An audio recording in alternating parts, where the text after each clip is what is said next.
Hey guys, how are you all? My name is Muktadheer, and in today's video lecture, we are going to learn about tides. It is a topic of geography and quite significant for exam point of view. यहाँ से mostly exams में एक question तो पूछा ही जाता है. तो शुरू करते हैं हमारा आज का video lecture without any further delay. This is a brief introduction of mine. Those who wanted to know about my education qualification, they can have a look. Tides. सबसे पहले तो ये जानते हैं कि tides होते क्या हैं. Tides जो है, they are the regular rise and fall in the sea water due to gravitational pull of sun and moon. सन और मून का जो ग्रेविटेशनल पुल है अर्थ के ऊपर, उसकी वजह से जो सी वाटर है उसमें राइज और फॉल जो होता है, और ये रेगुलर पीरियोडिक तरीके से होता है, तो इस वजह से इस टाइप के राइज एंड फॉल को बोला जाता है टाइड्स. ठीक है ना. तो the regular rise and fall, वही लिखा है, the regular rise and fall of sea water due to gravitational force of sun and moon are called tides. ठीक है. सन और मून का जो ग्रेविटेशनल पुल है, इनफैक्ट उसकी वजह से अर्थ के सेंट्रीफ्यूगल एक्शन की वजह से भी एक दूसरा साइड में जो ऑपोजिट साइड है वहां पे एक बल्ज क्रिएट होता है. तो इन सब फोर्सेस की वजह से जब एक रेगुलर पीरियोडिक तरीके से राइज एंड फॉल होता है सी वाटर में, उसे बोला जाता है टाइड्स.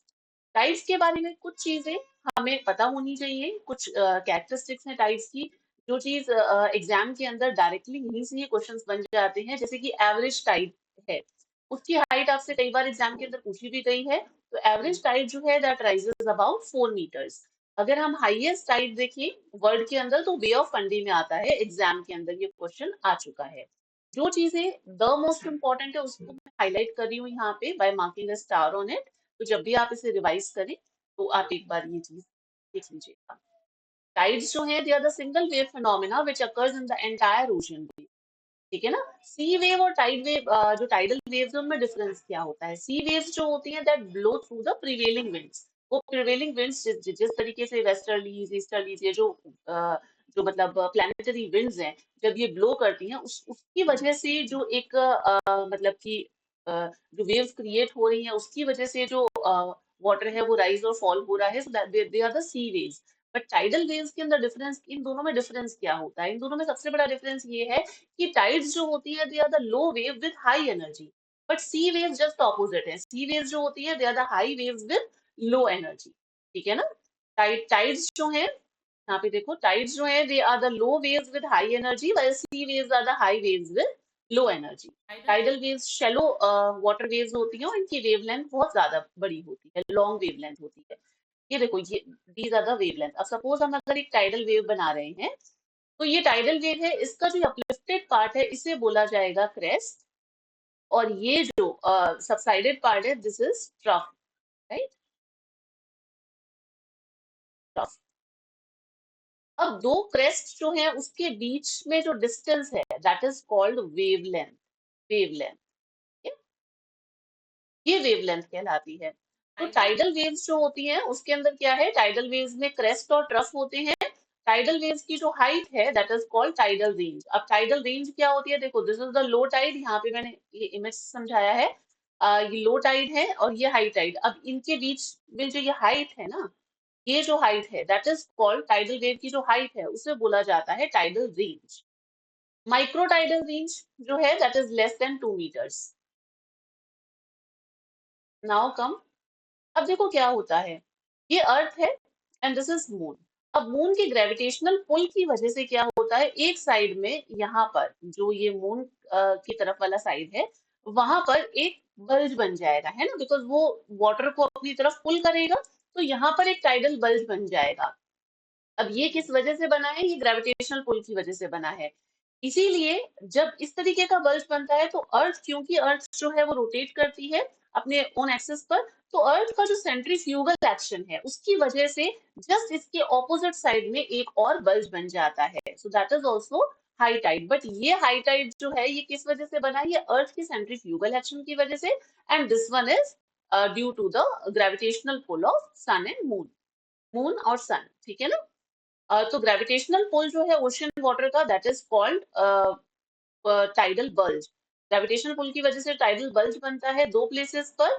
अब एक बल्ज तो मून की तरफ बनता है और दूसरा opposite side of the earth. अब ये जो टाइडल बल्जेस हैं ये वाटर सरफेस पे जो क्रिएट होते हैं, जो ग्रेविटेशनल फोर्स की वजह से क्रिएट हुआ है, ये वाला क्या कहलाएगा? This one is lunar, right? Lunar tidal bulge, ये भी लिख रही हूँ टाइडल बल्ज। ये लूनर टाइडल बल्ज है और ये वाला जो है this is the lunar tidal bulge.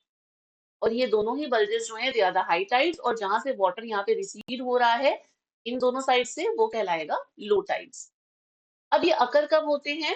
They occur at a interval of 12 hours 25 minutes each day. Do remember this, exam point of view से इंपॉर्टेंट है। अब दो जो मतलब हाई टाइड और लो टाइड है उनके बीच में इंटरवल क्या रहता है? 12 hours 25 minutes। टोटल पीरियड जो है दो टाइड्स का प्रत्येक दिन में उसे कहा जाता है lunar day. What is a lunar day? Lunar day is a total period of two tides in a day. That is called lunar day. Bulges जो है जो कि सन की तरफ मतलब सन के द्वारा जो क्रिएट किया जाता है ऑन द अर्थ सरफेस, अगर सन के अट्रैक्शन की वजह से, तो उसे बोला जाता है सोलर बल्ज। ठीक है?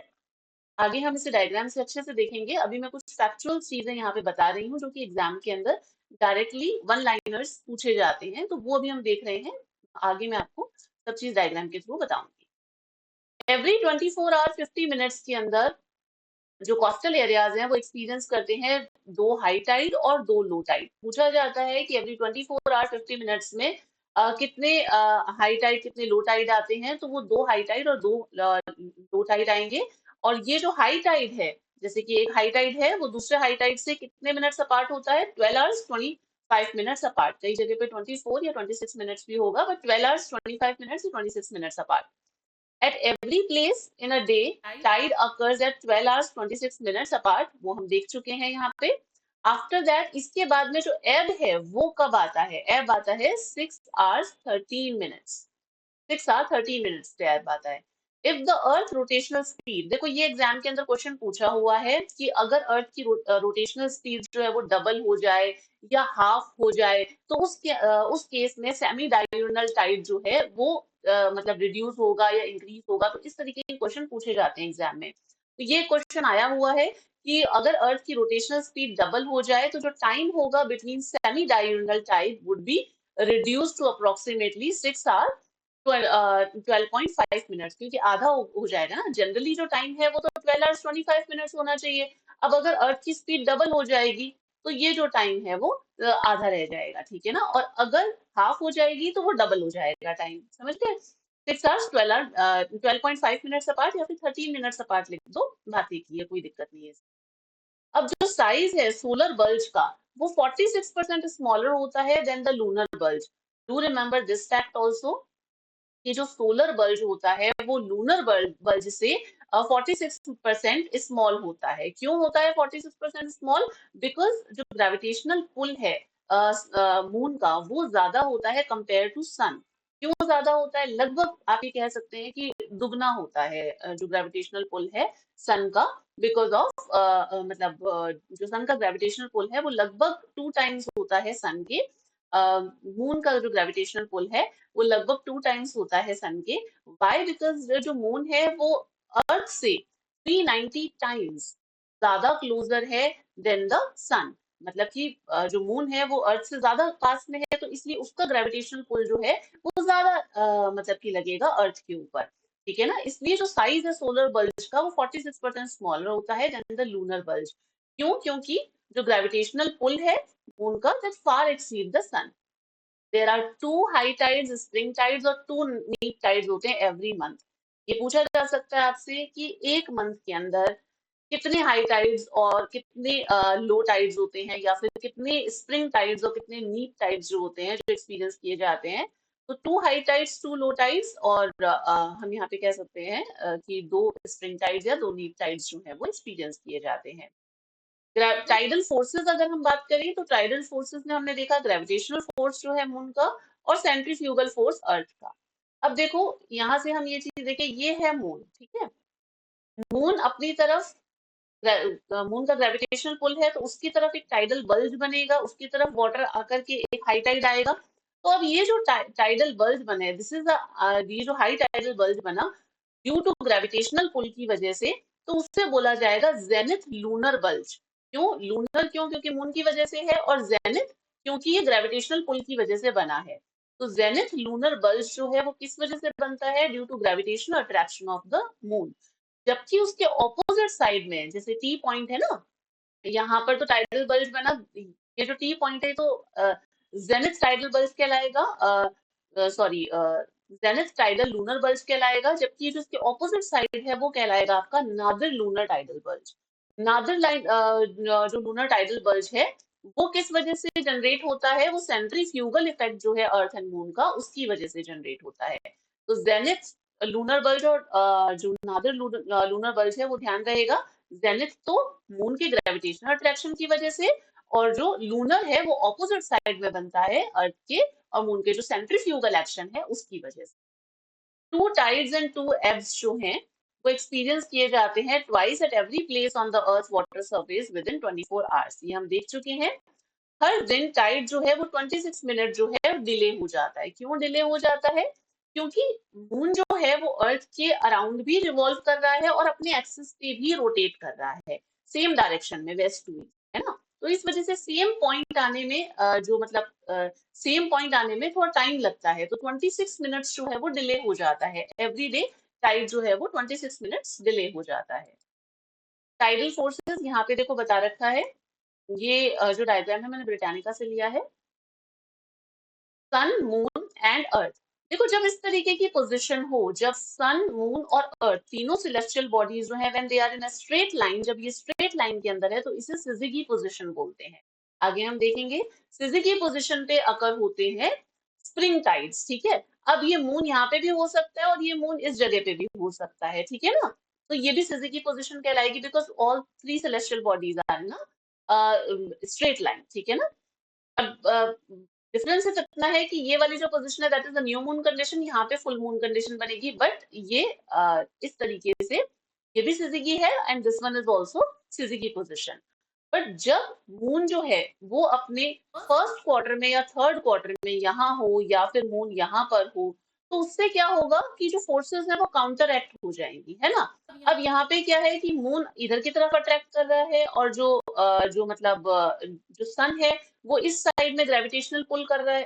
सन का ग्रेविटेशनल पुल इस साइड में लग रहा है, मून का इस साइड में, राइट। तो उसकी वजह से क्या होगा, नीप टाइड्स बनेंगे, ज्यादा लो टाइड्स। तो ये कंडीशन है स्प्रिंग टाइड की, स्प्रिंग टाइड,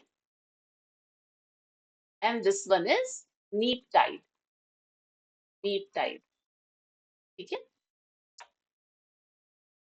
ये देखो स्प्रिंग टाइड्स।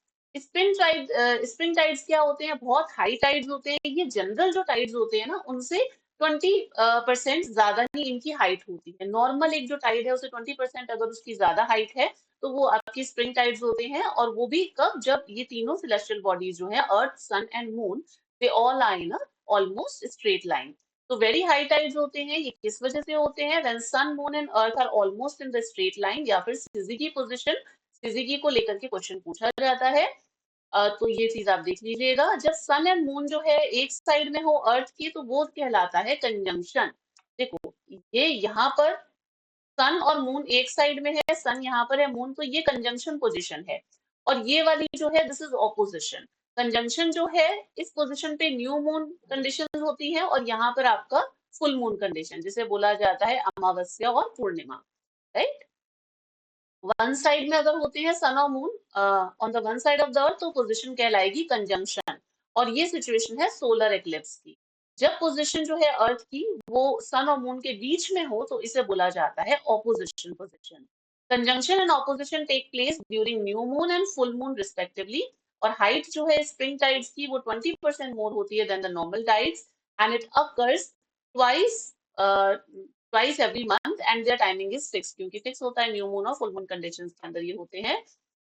ये देखो ये वाली जो कंडीशन है this is the new moon, है ना। स्प्रिंग टाइड जब सन और मून जो है वो एक साइड में है, और ये वाली कंडीशन जो है जब फुल मून होता है this is the opposition condition.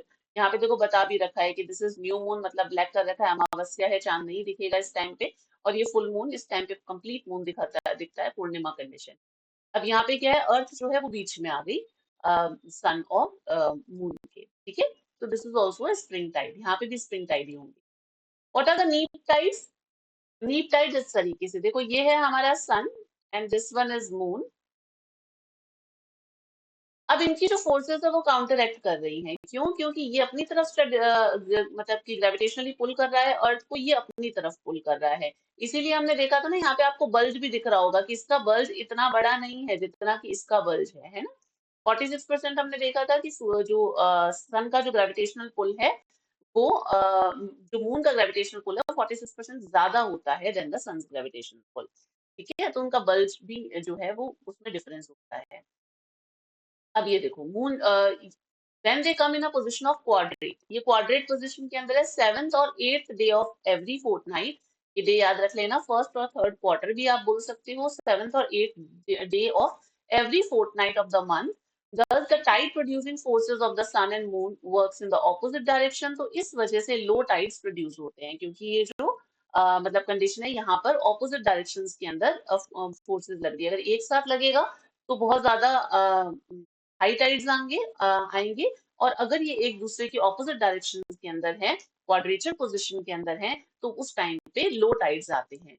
नीप नीप टाइड्स की जो हाइट होती है वो 20% लो होती है than the normal tides. Normal tides से 20% कम उसमें होती है ये। उसके अलावा apogean perigean tides, apogean condition कब होती है? जब देखो पेरिजियन जब अर्थ जो है when it is closer to the moon of, जो मून है उसके पास में हो, पेरिजी कंडीशन। एपोजी कब होती है? जब उससे थोड़ी सी फार्दर हो। तो इस कंडीशन के अंदर जो टाइड्स आते हैं, जब सिचुएशन ऐसी है और इस टाइम पे अगर अर्थ सन और मून जो है मतलब वो इस तरीके से आते हैं, तो उसे बोला जाता है एपोजियन और पेरिजियन टाइड्स। जो इस कंडीशन के आते हैं when the earth is closer to moon और when the earth is farther from moon. अब जो पेरिजी कंडीशन है उसके अंदर जो हाई टाइड्स आएंगे वो ज्यादा मतलब इंटेंसिटी के होंगे, ज्यादा हाइट के होंगे। एपोजी के अंदर थोड़ा सा जो अर्थ है वो मून से दूर होती है, तो थोड़ी सी जो टाइड्स है उनकी जो रिलेटिवली हाइट होगी वो कंपैरेटिवली थोड़ी सी कम होगी, एपोजी एंड पेरिजी। ठीक है, now come to tidal bore. Tidal bore क्या होते हैं? Steep wall of water created in a narrow estuary. देखो यहाँ पे आपको ये दिख रहा है कि ये ओशियन है और ये रिवर, ठीक है, ये एस्चुरी है। अब ये एक नैरो एस्चुरी है जिसके अंदर ओशियन वाटर जो है वो टाइड के थ्रू आ रहा है यहाँ पर। अब क्या होता है कि दोनों सी वाटर जो है और जो रिवर वाटर है, दोनों की कॉम्पोजिशन डिफरेंट है। सी वाटर सलाइन होता है और जो रिवर वाटर है दैट इज फ्रेश वाटर। और जब ये एक नैरो इनलेट जो है, एक नैरो एस्चुरी है, उसके अंदर जब ये इस तरीके से टाइड आता है, और देखो नैरो एस्चुरी रिवर की जो है जब ये टाइड की कंडीशन आती है, तो उस टाइम पे क्या होता है कि जो ये कंस्ट्रक्टेड माउथ है यहाँ पे एक वॉल सी बन जाती है, एक स्टीप वॉल बन जाती है, उसे कहा जाता है टाइडल वॉल। इन रियलिटी ये वॉल इस तरीके की दिखाई देती है। दिख रही है यहाँ पे एक वॉल।